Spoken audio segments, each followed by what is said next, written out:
مسافریم بی کس و تنها شدیم، غریب و در ملک مردم هر وقت بی نوا شدیم، غریب و در ملک مردم هر وقت بی نوا شدیم. خاک غربت خسته کرده چی کنیم ما ای خدا، از اقارب از رفیقان این زمان جدا شدیم.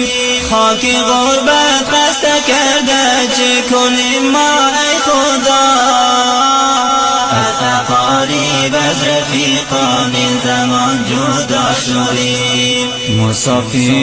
مسافریم بی کس و تنها شدیم، غریب و در ملک مردم هر وقت بی نوا شدیم، غریب و در ملک مردم هر